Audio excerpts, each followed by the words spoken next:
Dama bu'aa agam buusee sagantaa keessa dhageettanii Feestivaalii Idil Addunyaa dandeettii qaama miidhamtoota argisiisirraatti dorgomaa akka jirtu gaazexeessituu Firoot Samiruu dubbifne. Nan danda'a jettee gaafa baatu mee ilaallamee jedhee namni carraasii keenya yeroo sana hojjettee gaafa agarsiistu amanis fudhataa jechuudhaan kan godhee kana. Gara loonii keessaa warqee argannee jedhu hiriyoonni salalee sadii. Dhooftuu sun gatamee tureeyyuu marga keessatti gatamee ture bakka gatamtetanii baasee gaafa dhuguudhaaf jedhu itti baay'ate maaf baay'ate naannin warqiin jiraachuu danda'a keessa saalaadhi. Kanaaf oduu dabalatan waliin tura aan asli galgalu.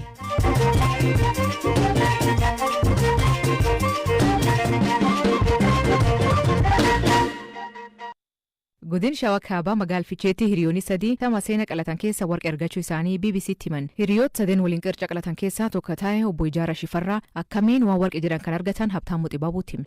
Akkuma binnee galleen naannoo sa'aatii sagaliitti qallee booda addooftuu ishii sana gurbaan maridee jiru dhuguu waan barbaadeef addooftuu sun bakka gatamtetanii baasee gaafa dhuguudhaaf jedhu itti baay'ate maaf baay'ate naannin warqiin jiraachuu danda'a keessa saalaadhi jenneeni akkasumaayyuu keessa laalee gaafa keessaa baasu warqiin feesbuuk irratti gadhiinde suni keessaa ba'e. Warqee ta'uusaa akkamiin beektan? Sana duras googilii irratti argeen ture BBC Afaan Oromoo irratti wanna gadhiifame tokkotu jira gurbaan kunis hin beeka maridee kan jennu kun wanti hin beeka kan yeroo darbe BBC Afaan Oromoo irratti giraama 18 tuqaawwee jedhame sun warqiin ammaa kun isaan wal fakkaata sirriitti walitti dhiyaatati kuni xiqqoo guddina caaluun oolu sababa sanaaf gashakkinee keenya raawwanne booda wantichi isa ta'uusaa mirkaneeffate. Bifa isaanatti maamee giraama meeqa taa'ettanii tilmaamtu sin? Giraama guddaadha garuu amma akkatti tilmaamuun illee baay'ee nama rakkisu bifti isaa daammiidha diimaa miti hin calaqqisa. Nama meeqa taataniiti kan qaltan meeqan bittanoosaa? Saani kan bitamte 23 fi 500 bitamte. Haadhooftuu horii qalatame kan dhuguu fi bakka gatame barbaade akka warqee argatan ka taasise hiriyaa isaanii obbo Mariide Xibaabuu jedhamu. Yeroo baay'ee haadhooftuu nam fayyadama waan ta'eef barbaadeen gazaan argadhee haadhooftuu dhuguudhaaf gaafan jedhu haadhooftuun ishii kun qofa horii keessaa gaafaan argu baay'inni isaa xiqqoo fiizikaalli isaa natti guddate gaafan ishii barbaadee argadhu. Isaan illee gatanii turanii yeroo baay'ee addooftuu waan dhufu barbaadee bakkuma isaan gatanii argadhee gaafan keessaa warqii kana argadhee jechuudha. Ani kanaan dura yeroon gara qaallitti turetti namoonni na biratti argatan tureeyyuu gaafan laaluu bifa isaa kanallee warqii ta'uusaa dabalataaf illee chaayinoonni nama odeeffannoo qaburraa qoricha garaagaraa taa'anii nama sanarraa akka bitanillee odeeffannoo nan qaba. Mee hadhooftuu inni dhugaanaan jedhe ijaaranis tarii maaliif dhugda hadhooftuu waa isaanitti? Hadhooftuu yeroo baay'ee ani ilma jaarsatti yeroo baay'ee maanguddoota keenya jiru yeroo hoolotas qalanii yeroo re'ee horii maal kana qalanis qorraafaa kan akka dhukkubaa faadhaafis dabalataan dhukkuba kalee garaagaraa waan akkasii kana sagalee faasiin qaradhanii waan maanguddoon isaaniif kanumaaf hin dhuga. Isin maal gochuudhaaf karoorfattan? Mari'attaniirtu dhimma kana? Asatti ilaalchisuun qabu gatii yoo nu baase gurgurachuu murteessine. Hadhooftuu obbo Mariideen fayyaaf jecha dhugee jedhu kana waan ogeessa fayyaatiin mirkanaa'ee miti. Warqiin horii qalam keessa argamu kun maali? Dhuguma warqii jechuun BBC Afaan Oromoo kanaan dura Yuunivarsiitii Arsiirraa tumsa Profeesaraa Bireessaa Ufardaa gaafate. Cirrachi hadhooftuu horii keessa baafamu kun ofii isaatiin warqii miti jedhe. Hawaasa keessatti warqii jedhamee beekamaa garuu gatiin itti gurguramu kan warqiitiin gadii jedhan. Qabiyyeen cirrachi hadhooftuu kun of keessa qabu maal akka ta'ee fi faayidaan maaliif akka oolu qoratamuu qabaa jedhu tumsaan Profeesaraa kun. Cirrachi hadhooftuu akka warqiitii ifaatti gatiin isa baramee gabaatti kan gurguramu don taane daldaltoonni dhossaan hawaasa irra bitu. Cirrachi hadhooftuu kun horii naannoo gammoojjii lafa marri gahaan hin jiru qorqan keessaa argamaa jedhan. Akka National Library of Medicine Ameerikaa jedhutti cirrachi hadhooftuu Japaanii fi Chaayinaatti akka qoricha aadaa horiirraa argamuutti fudhatama. Cirrachi hadhooftuu kun waggoota dheeraa fi dhibee garaagaraa wallaanuu fi oolfamaa ture. Odeeffannoon mana kitaaba biyyoolessaa wallaansa fayyaa Ameerikaa irraa argamu kun akka jedhutti strookii gubaatii qaamaa cimaa dhukkubirraa madda dabalatee dhibeewwan hedduu wallaanuuf oola.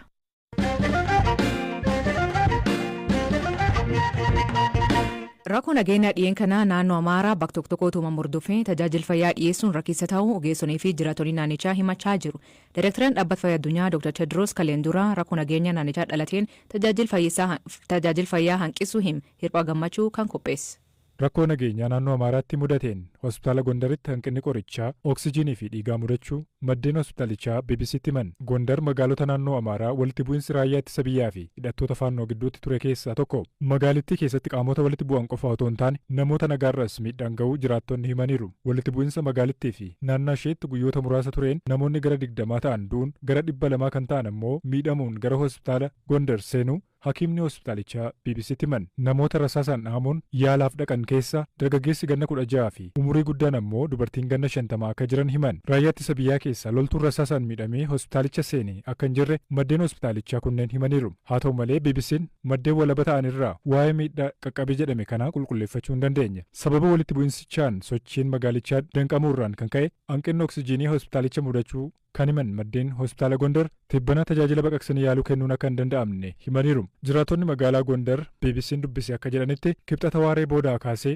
raayyaan ittisaa magaalicha keessatti mul'achuu eegaluu fi dhukaasa rasaasaa har'a naannoo ganda 18tti dhaga'ameen alatti sagaleen dhukaasaa hir'achuu himan. Kaleessa waaree boodarraa kaasee magaalichatti tasgabbiin uumamaa jiraachuu kan dubbatan ogeessonni fayyaa humni raayyaa ittisaa naannawa hospitaalichaatti akka argamus dabaluun himan.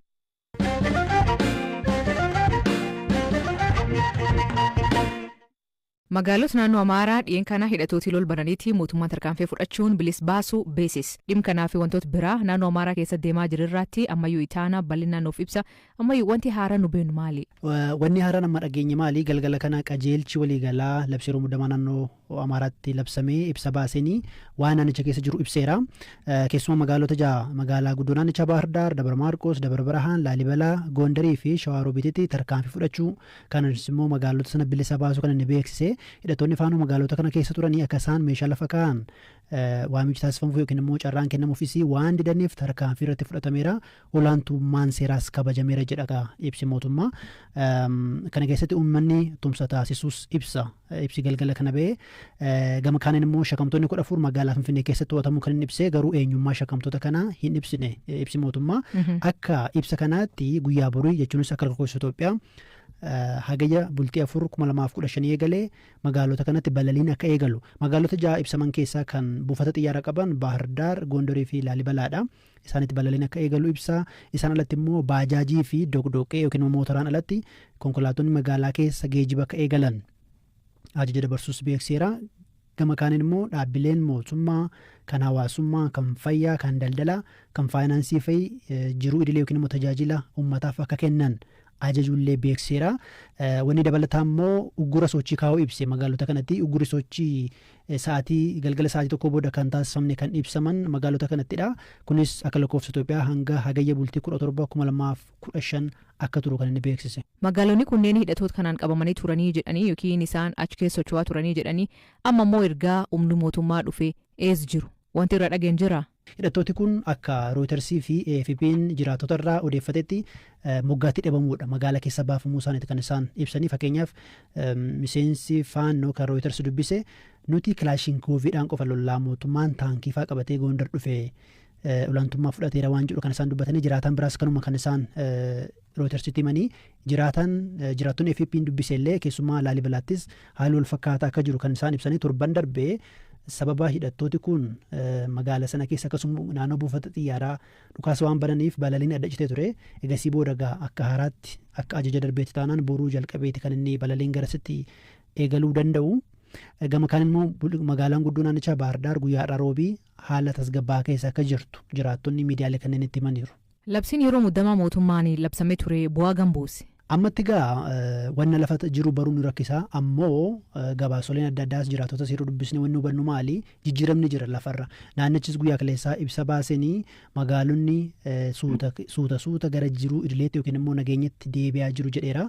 Garuu daataan cufaadha waan jiru guutummaatti hubachuu nama rakkisus garuu jijjiiramni akka jiru fagoodhaa akka gaazexeessaatti numa hubanna.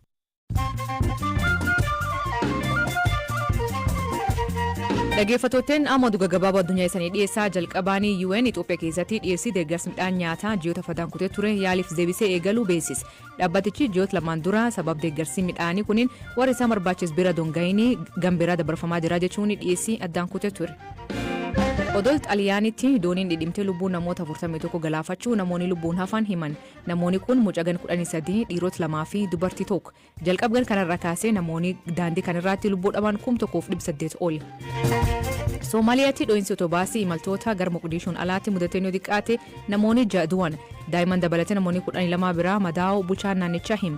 Jalqab torbee kana humnoonni nageenya Soomaaliyaa naannoo Hiiraan irratti sakatta'iinsa karoorfameen hidhattoota Al-Shabaab 25 ajjeesan.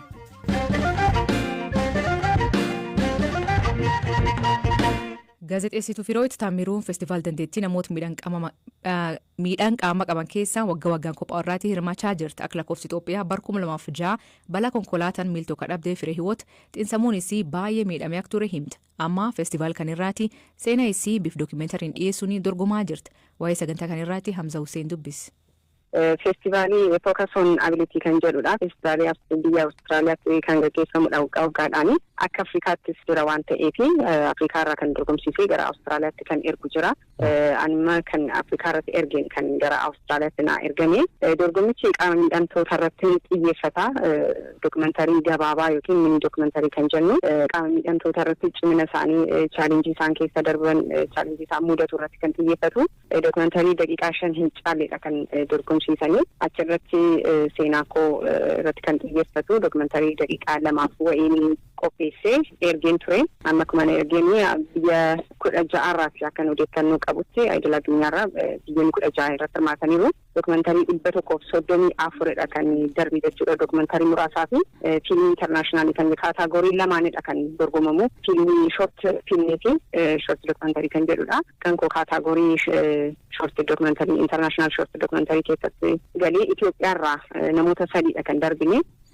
Kan screen out ta'e kan nu darbe jechuudha. Dhiira 2 fi dubartii keessaa ana qofadha kan dookumentariin koo darbe jechuudha. Amma calallii sana keessa darbe amma vootii sagaleen uummataas waan fudhatamuuf vootii irra ga'eeraa jechuudha. Amma sagalee linkiidhaan galiidhaan namoonni vootii naa godhu jechuudha. Maal buufattaati dorgommii kanarratti hirmaachuudhaan yookiin immoo yoo mo'atte maal argachuu dandeessa kanarraa? Dorgommii kanaan egaa yoon mo'adhe gara biyya alaa deemtee barachuudhaaf skolarshiippiin jira. Badhaasni qarshiis ni jira. $5,500 kan badhaasanii. Maal agarsiisuuf addunyaatti wanti kun kaayyoo isaa gabaabsi nutti himi? Kaayyoon isaa ilaalchuma namoonni qaama miidhamtootaaf jiranitti qaama miidhamtoonni hin danda'anii hojjechuu hin danda'anii kun itti ulfaataa ilaalchi jedhu jira. Kun na jalaa hir'atee kun hin ta'uu kan hin danda'utu hin ta'in hin danda'a jedhu irratti xiyyeeffadhu kan jedhudha. Anis egaa dookumentariin kan xiyyeeffatu hin danda'a kan jedhudha daqiiqaa 2 wayiidha. Egaa balaan kun erga narra ga'ee artifishaalii piroosteetiikii sana hojjechiisee waggaa tokko booddeedha garan hojii kootti kan deebi'ee isa bakka hojii koo gaafa deemee hojjedhu caamaa kanas gaafa hojjechiisu waan irra jiru kanadha kan ibsu. Qaama miidhamtummaan koo hojii koorraa nan kaachisne yookiin hojii koorraa nan hambisne isa jedhudha kan inni dookumentarii sana keessatti kaa'ee isa dhagaa kan ilaalanii qaama miidhamtummaan waan biraarraa kan nama kaachisu miti kan boodatti nama hambisne isa jedhuudhaan kan dorgome. Biyya keenya keessatti keessawuu biyya harka qalleeyyiidha namni keenya miidhaa garaagaraa keessa jira. Maal gorsitaa gama kanaan maal dabarsita dhaamsinuu dabarsi? Sammuu kee amansiisnaan hojjechuu dandeessa. Karaa maatii karaa namootaa immoo ati jajjabeessinaan namni si jajjabeessin hin jiru.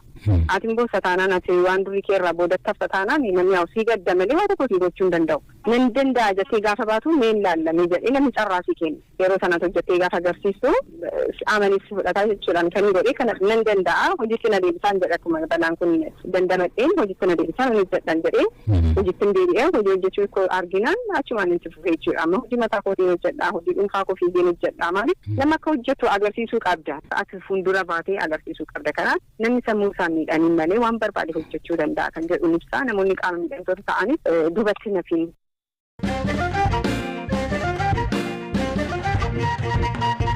Cristiano Ronaldoon gara Saudi Arabiyaa Liyoon Meesiin ammoo gara Ameerikaa deemanii achiitti jijjiirama akkamii fidaa jiru. Kanaaf oduu ispoortii biraa waayilkii Biraanuu Gammachuu fi Zalaalam Taadessaatti saniif dhiyeessa. Tole Zalaalam irra ispoortii hordoftoota keenyaaf kan qabattee dhufte maaliin? Atis kan eegaa jirtu kan dhaga'uu barbaadu waa'ee Haarii Maaguweer miti ture. Haarii Maaguweer Manchester United paawundii miliyoona 80 bitee har'a immoo paawundii miliyoona 30 gurguruuf West Ham wajjinitti walii galtee irra gaarii jiru. 80 bitee 30tti yoo gurguru 50 kasaare. 50 kan kasaare. Goolii baay'ees kasaare irratti lakkoofsee taphateera. Haarii Maaguweer kun muka qoosaa kan ta'eef inni guddaan yaadattee irra deebitee kaasuu dandeessa. Namoonni siyaasaallee akka fakkeenyaatti filataniiti irratti qoosu. Miseensi paarlaamaa Gaanaa akka qooseen yaadatta namoonni siyaasaa biyya sanaa warri paartii biyya bulchan Gaanaati biyyicha hojjetanii biyyicha guddisoo osoo qabanii biyyicha gadi deebisanii jedheeti miseensi paarlaamaa Gaanaa tokko taphataanii kubba ittisuudhaatiif bitame gatii qaalii ta'e addunyaarraati baazawee gatii Haarii Maaguweeritti bitame rikardiidha.